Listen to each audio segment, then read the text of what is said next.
Hello मित्रांनो, तर कसे आहात? मजेत ना? हा, मला माहिती आहे मी खूप टाईम नंतर व्लॉग शूट करतोय. सो आता मी आलो आहे माझ्या गावी कोकणात गणपतीसाठी. आणि तुम्हाला माहितीच आहे कोकण आणि गणपती हा एक परफेक्ट कॉम्बो आहे. तर मी काल रात्री म्हणजे आलो इकडे काहीतरी अराऊंड 8-8:30ला आलो, गोवा रोडनीच आलो. तर मग मी आता जस्ट उठलो आणि म्हटलं ब्लॉग शूट आपण चालू करूया आता. तर आता वाजलेत ऑलमोस्ट सकाळचे 9-9:30. मी आता मस्त फ्रेश वगैरे होतो आणि मग तुम्हाला माझ्या बाप्पाचे दर्शन दाखवतो आमच्या घरचे. तर मी लास्टसुद्धा ब्लॉग शूट केलेला होता लास्ट गणपतीचा, त्याच्याने मी माझं पूर्ण घर दाखवलं आहे. तो ब्लॉग तुम्ही बघितला नसेल तर नक्की जाऊन बघा. इथे आय शेअर बटनमध्ये किंवा मी डिस्क्रिप्शनमध्ये दाखवेल, तो सुद्धा नक्की जाऊन बघा. सो आता मी पटकन फ्रेश होतो आणि तुम्हाला मी दाखवतो माझ्या बाप्पाचे दर्शन. सो गाईज, मी आता रेडी झालो आहे आपल्या बाप्पाची पूजा करायला. आणि मी ह्यावर्षी पहिल्यांदा असं सोहळं घातलं होतं. तर मला कॉमेंट सेक्शनमध्ये नक्की सांगा कसं वाटतंय ते.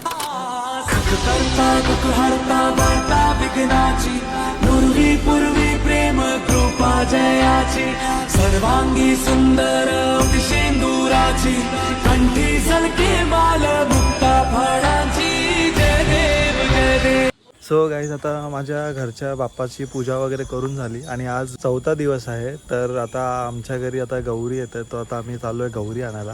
तर तुम्हाला मी दाखवतो की कोकणात गौरी आवाहन कसं करतात, म्हणजे गौरी घरी कसे आणतात. तर चला तर मग आपण बघूया.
तर सुप्रभात मित्रांनो, मी जस्ट आत्ता 5-10 मिनटं आधी उठलो आहे. तर आज आहे दिवस 5वा आपल्या बाप्पाचा.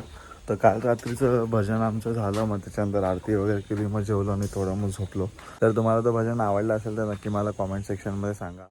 तर मग मित्रांनो, मी आता निघालेलो काळशात. तर मग मी विचार केला की तुम्हाला एक काळशाचं जस्ट थोडा पुढे नेरुपार म्हणून एक गाव आहे, तिथे एक हा फेमस ब्रिज आहे जो खूप सिनिक आहे आणि भरपूर इथे लोक थांबतात फोटोज काढायला वगैरे.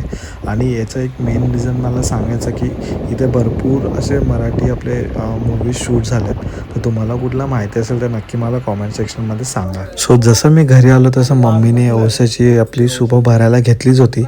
त्याला ती करवंद आणि हळदीचे पानं असे अजून बरेचसे पानं वगैरे वापरतात. असे सूप तयार केले जातात ओशासाठी. तर अशा प्रकारे सूप असं रेडी केलं जातं आणि यात असे फ्रूट्स काजू वगैरे ठेवले जातात. मी येतो जाऊन चौक्यात, जरा गाडी जरा बाहेरून धुवून आणतो. बॉडी वॉश करून आणतो. येतो लगेच 15-20 मिनिटात. गाडी वॉशिंगला दिल्यानंतर मला आणि माझ्या भावाला खूप भूक लागलेली. आम्ही काहीच खाल्लं नव्हतं आणि आम्ही चौक्यात होतो. तर चौक्यात आलो की गुरुमाऊलींची कांदा भाजी किंवा वडापाव हे खायचंच, कारण का ह्यांची भजीला जी चव लागते ना, आहा काय बोलू. आणि नेमका ते काका गरमागरम भजी काढतच होते. सो आम्ही मस्त बसलो. माझ्या भावाने एक वडापाव घेतला आणि मी एक कांदा भजी मस्त दाबून खाल्ली. आणि तुम्हीसुद्धा कधी चौक्यात असाल तर गुरुमाऊलींची कांदा भजी खाऊन जायचीच आहे. त्यांची कांदा भजी एक नंबर लागते राव. सो त्यानंतर आता गाईज आम्ही आलो घरी. तर आज आपल्या बाप्पाच्या 5व्या दिवसाच्या नैवेद्याची तयारी चालू होती. तर आज आमच्याकडे होते गरमागरम वडे आणि काळ्या वाटाण्याची उसळ. सो त्यानंतर आमचा ओसा होता. ओशा दिवशी गाराणा केला जातो आणि मग त्यानंतर मग ती जी सुपं असतात ते पहिली मंदिरात ठेवली जातात आणि मग त्यानंतर मग वाडीत किंवा घरोघरी ती पानं सगळे बायका वाटायला जातात. जर तुमच्याकडे अजून कुठली वेगळी प्रथा असेल तर मला नक्की कॉमेंट सेक्शनमध्ये सांगा. आणि मग पानं वाटून झाली की मग आम्ही सगळे जेवणाला सुरुवात करतो.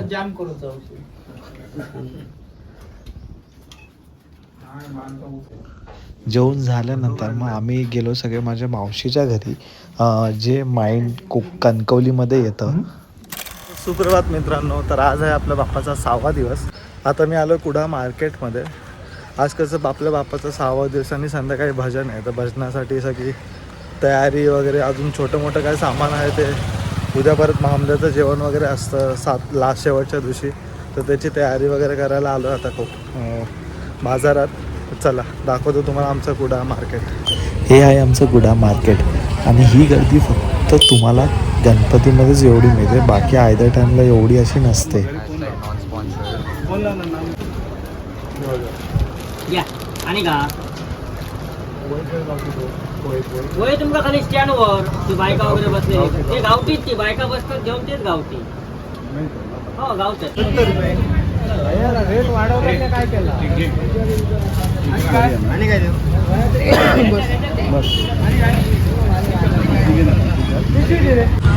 सो आता कोथिंबीर, अजून छोटे मोठे असे बरेच भाजी वगैरे घेऊन झाली. त्यानंतर आम्ही जात होतो आळव्यांकडे. आळवेकडे घ्यायचं होतं आम्हाला फरसाण आणि अजून छोटे मोठे लाडू वगैरे घ्यायचे होते भजनासाठी वगैरे. तर मग तुम्हीसुद्धा कधी कुडात असाल आणि फरसाण, लाडू, स्वीट्स, अजून खूप काय शेंगदाण्याचे लाडू, शेव लाडू, बुंदीचे लाडू, अजून बरेच खूप काय खाजा वगैरे मिळतं यांच्याकडे. तुम्हीसुद्धा यांचं ट्राय करू शकतात. यांची क्वालिटी एक नंबर असते. सो मेक शुअर करा की तुम्ही कधी कुडात असाल तर आळव्यांकडनं घ्यायला प्रेफर करा. मी खूप वेळा नेहमी इथूनच घेतो. सो आता आमचं फक्त बाकी होतं की फटाके घ्यायचे. सो उद्या आपल्या बाप्पाचं विसर्जन होतं. सो विचार केला की थोडेसे फटाके आपण फोडूया. सो पूर्ण शॉपिंग झाल्यानंतर आम्ही विचार केला की आता थोडंसं आपण काहीतरी ज्यूस पिऊया आणि मग निघूया आपल्या घरी. आणि घरी आलो आणि तेव्हाच बघतो तर माझी मम्मी मस्त आळूवडी तळत होती आणि आहा, मग तोंडाला लगेच पाणी सुटलं होतं. तर मग आज आमच्या बाप्पाच्या 5व्या दिवशीचं नैवेद्य होतं डाळ भात, आळूवडी आणि 2-3 भाज्या होत्या आणि खीर होतं. तर या गाईस तुम्हीसुद्धा जेवायला. सो काही जेवण झाल्यानंतर आम्ही अर्धा तासानंतर लगेच निघालो तो नेहरू पार्कला. माझ्या इथून हार्डली अर्धा तासावर आहे. सो आता आम्ही चाललो आहे माझ्या पप्पाच्या आत्याच्या गावी. सो आता मी तुम्हाला तिकडच्या बाप्पाचे दर्शन दाखवतो. आणि लगेच आम्हाला यायचं होतं का तर भजन येणार होतं आणि गौरी विसर्जन सुद्धा होतं.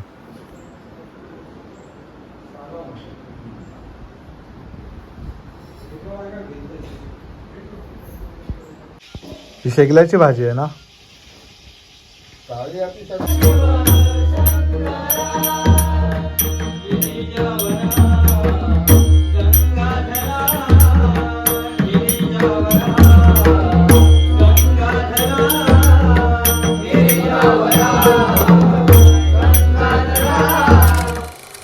तर हॅलो मित्रांनो, आज होता आपल्या बाप्पाचा 7वा दिवस म्हणजे शेवटचा दिवस.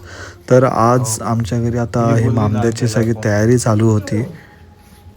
तर आपल्या आजच्या बाप्पाच्या 7व्या दिवशीचं नैवेद्य होतं डाळ भात, चण्याची भाजी, कोबीची भाजी, अळूची भाजी, वडे होते आणि अजून खीर होती.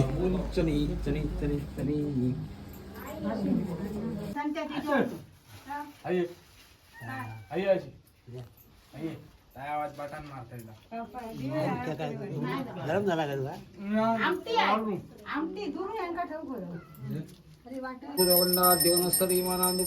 धूपं दर्शयामि दीपोऽयं स्थापित दीपं तैरंजवर्ति सैनमनिना योगिर्मया दीपं नादेवेश त्रिलोकमावान् भक्त्या दीपं प्रशमिदेवाय परमात्मे त्रयमानिरत्पोजति नमोऽस्तुते नीरजं दीपं दर्शयामि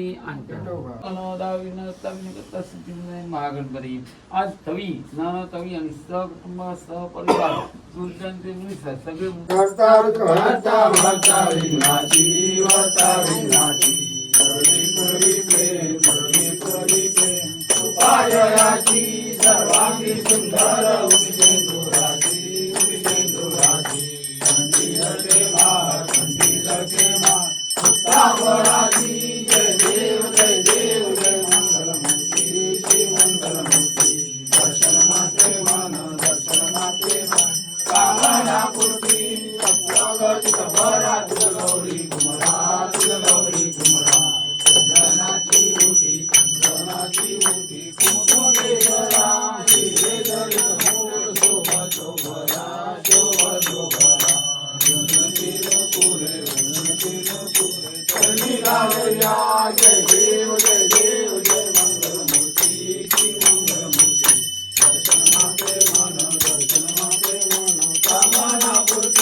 तांदूळ टाकून हलवतो हा गणपती आणि नंतर बाजू करतो हा जागा. हा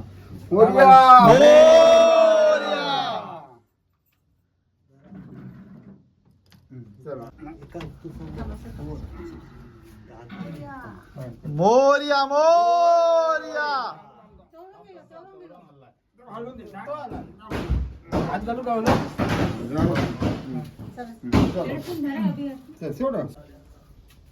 एक पिशवी घ्या मोठी काठी बघ.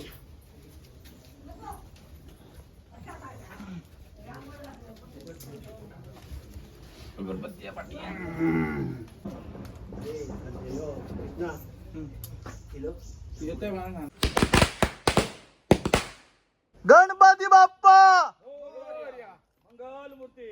मोरया.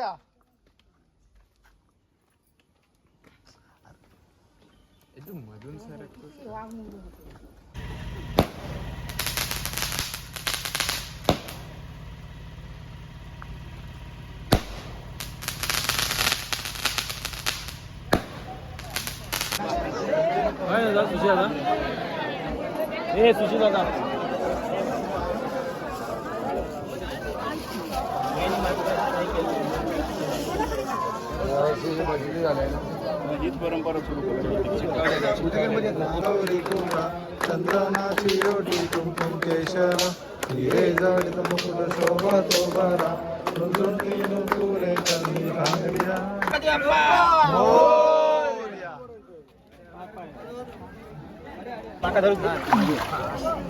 गणपती बाप्पा मोरया. आम्हाला पुढच्या वर्षी लवकर या. गणपती बाप्पा मोरया. पुढच्या वर्षी लवकर या. गणपती गेले चैन पडे ना आम्हाला मोरया रे बाप्पा मोरया रे मोरया रे. सो आता विसर्जन झाल्यानंतर माझ्या काकाचा होता बड्डे, जो काकाने आम्हाला ट्रीट दिली होती. विसर्जन आपल्या बाप्पाच्या झाल्यानंतर आम्ही सगळी वडापाव पार्टी केली. त्यानंतर मग आम्ही पूर्ण वाडीत एक शिरवणी केली जाते. सगळा प्रसाद एकत्र करून जो पूर्ण वाडीत वाटला जातो तो आम्ही वाटायला गेलो. तर मग मित्रांनो, आय गेस तुम्हाला हा ब्लॉग आवडलाच असेल आणि आवडला असेल तर लाईक करायला विसरू नका आणि शेअर करायला सुद्धा विसरू नका आणि कॉमेंट तर कराच नक्की. आणि इंस्टाला सुद्धा फॉलो करा. मी कुठे नेक्स्ट ट्रॅव्हलिंग करतोय हे तुम्हाला माहीत पडेल आणि तुम्हाला अपडेटसुद्धा राहील की माझे आता पुढचे ब्लॉग्स काय, कुठले येणार आहेत, काय येणार आहेत वगैरे. सो त्यासाठी मला इंस्टाग्रामला नक्की फॉलो करा. माझा इंस्टा आय डी माझ्या डिस्क्रिप्शनमध्ये किंवा आय बटनमध्ये येईल इथे वरती कुठे.